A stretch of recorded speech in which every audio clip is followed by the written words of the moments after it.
So hello K drama lovers and welcome back to my channel. So guys, study group का episode 8 देखकर खत्म किया and ये episode काफी सही था पिछले एपिसोड के कंपैरिजन में। तो डिटेल में बात करेंगे बट उससे पहले चैनल को सब्सक्राइब कर दो। So with that being said, let's start this video. So guys, episode की स्टार्टिंग होती है एक इंटेंस सिचुएशन से, जिसमें हम देखते हैं कि स्टडी ग्रुप के मेंबर्स काफी ज्यादा मुसीबत में है। सभी अपने बैकअप फाइटर से बिजी है, लेकिन यहाँ एक अनएक्सपेक्टेड ट्विस्ट आता है जब गामिन को हैंगायंग का कॉल आता है प्रैक्टिस पेपर के बारे में पूछने के लिए। एंड उस मोमेंट पर जब गामिन अपने बैग से बुक निकालता है तो वो डायरेक्टली हैनुअल के आदमियों के ऊपर जाकर गिरती है। मीनवाइल मिनवन भी एक इंटरेस्टिंग चीज डिस्कवर करता है, ही वॉन का ड्रोन जो पूरी सिचुएशन को मॉनिटर कर रहा था।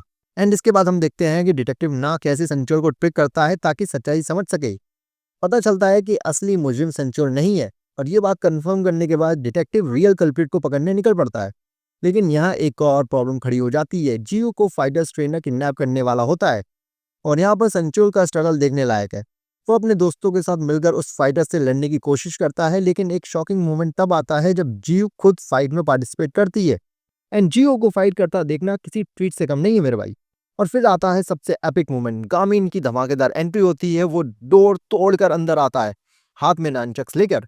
लेकिन एक डिसअपॉइंटमेंट भी थी, बिकॉज उसका अपोनेंट उतना स्ट्रांग नहीं था जितना लग रहा था, और गामिन ने भी अपने अंकल्स की फॉरबिडन टेक्निक यूज करके तुरंत उस फाइटर को खत्म कर दिया। एंड यहाँ अगर थोड़ा और एक्शन देखने को मिलता तो मजा ही आ जाता। एंड फाइट खत्म होने के बाद एक फनी मोमेंट भी आता है जब सियोंग और हीवॉन लेट आते हैं सबको रेस्क्यू करने के लिए।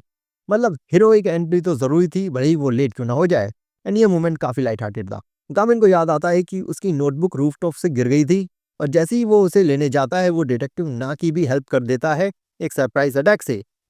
और फिर आता है गामिन का रियल चैलेंज, मिड टर्म्स। लेकिन जब तक वो एग्जाम पर फोकस करता है एक और बड़ी प्रॉब्लम खड़ी हो जाती है। सेंचुअल को पता चलता है कि उसके ग्रैंडफादर की तबीयत बहुत ही ज्यादा खराब है, और वो तुरंत हॉस्पिटल की तरफ भागता है। लेकिन रास्ता इतना आसान नहीं था। उसके सामने एक गैंग आकर खड़ी हो जाती है जो उससे फोर्स करती है कि वो मर्डर का ब्लेम अपने ऊपर ले ले।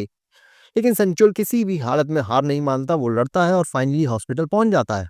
एंड वहां पर एक और इमोशनल मोमेंट आता है जब गामिन उसके ग्रैंडफादर के लिए तो एक पेपर लेकर आता है ताकि उनका फाइनल विश पूरी हो सके। एंड ये सीन काफी ज्यादा इमोशनल था। और फिर मिड टर्म के रिजल्ट आते हैं, सबके ग्रेड्स इंप्रूव होते हैं और एक हैप्पी मोमेंट होता है सबके लिए। बट हैनुअल अभी भी हार मानने वाला नहीं है। जैसे ही हैनगायोंग डिसिप्लिनरी कमेटी होल्ड करने की परमिशन लेती है, हैनुअल अपनी नेक्स्ट मूव प्लान करना शुरू कर देता है। तो क्या होने वाला है फाइनल वीक में, ये देखना अब और भी ज्यादा इंटरेस्टिंग हो गया है। सो गाइस, ये था स्टडी ग्रुप एपिसोड 8 का डिटेल रिव्यू। ये एपिसोड इमोशंस, एक्शन और ड्रामा से फुल था, लेकिन ऑनेस्टली मुझे लगा कि कुछ मूवमेंट थोड़े रश थे और गामिन की नानचक्स एक्शन को थोड़ा और स्क्रीन टाइम मिलना चाहिए था। तुम्हें क्या लगता है मुझे कमेंट्स में जरूर बताना। एंड अगर तुम्हारा कोई अपना फेवरेट ड्रामा है जिसके ऊपर तुम्हें लगता है कि मुझे बात करनी चाहिए, तो वो भी मुझे कमेंट्स में जरूर बताना।